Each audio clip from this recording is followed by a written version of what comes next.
இதான் விளாம்பழம். இந்த விளாம்பழம் போட்டு ஸ்வீட் பச்சடி பண்ணுறது எப்படின்னு பார்க்கலாம் வாங்க. இப்போது நம்ம என்ன பார்க்க போகிறோம்னா விளாம்பழ பச்சடி. இதான் விளாம்பழம்.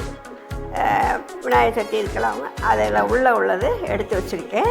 இதை போட்டு பச்சடி எப்படி பண்ணலாங்கிறது பார்ப்போம். விளாம்பழம் அதில் போட்டிருக்கு. அது வேகிறதுக்கு கொஞ்சமாக தண்ணி போட்டுடலாம். தண்ணி போட்டு வேகணும். அப்புறம் கொஞ்சம் சுக்கு பொடி, கொஞ்சம் மிளகு பொடி, கொஞ்சம் மஞ்சப்பொடி, ஒரு சிட்டிகை உப்பு, வெல்லம் இந்த கரைச்சி எடுத்து வச்சுருக்கேன். இதுதான் எப்படிங்கிறத பார்ப்போம். இப்போது விளாம்பழம் நல்லா வெந்தாச்சு. இதில் இப்போது அதில் கொஞ்சம் மஞ்சப்பொடி போட்டுடலாம். அதுக்கப்புறம் கொஞ்சம் சுக்கு பொடி போட்டுடலாம். பெப்பர் பொடி போட்டுடலாம். பாரம்பரிய பழைய காலத்து விளாம்பழ பச்சடி. இப்போ இந்த வெல்லம் பாகு இருக்குது, அதை இதில் விட்டுடலாம்.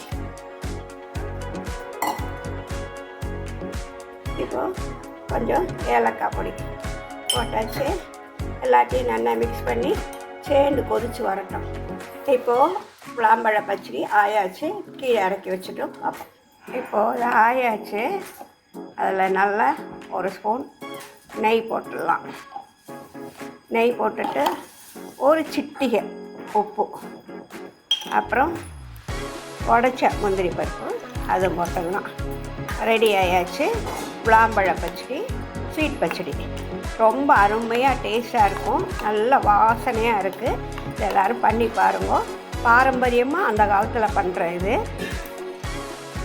நல்லா பஞ்சாமிரதம் மாதிரி ரொம்ப டேஸ்ட்டாக நல்லா இருக்கும். எல்லோரும் பண்ணி பாருங்க. எல்லோரும் ஒரு லைக் கொடுங்க. தேங்க்யூ. பாரம்பரியமான விளாம்பழ பச்சடி ரெடி ஆயாச்சு. இப்போ எல்லாருக்கும் சேவ் பண்ணலாம். சாமிக்கு நைவேத்தியம் பண்ணலாம். அப்புறம் விசேஷ நாள் கிழமையில் பண்ணலாம். வருஷப்பரப்புக்கு மற்ற நாளில் விளாம்பழம் சீசனில் விளாம்பழம் வாங்கி இப்படி பண்ணி கொடுத்தா ரொம்ப நல்லது. உடம்புக்கு ரொம்ப குளிர்ச்சி. எல்லோரும் பண்ணி பாருங்கள்.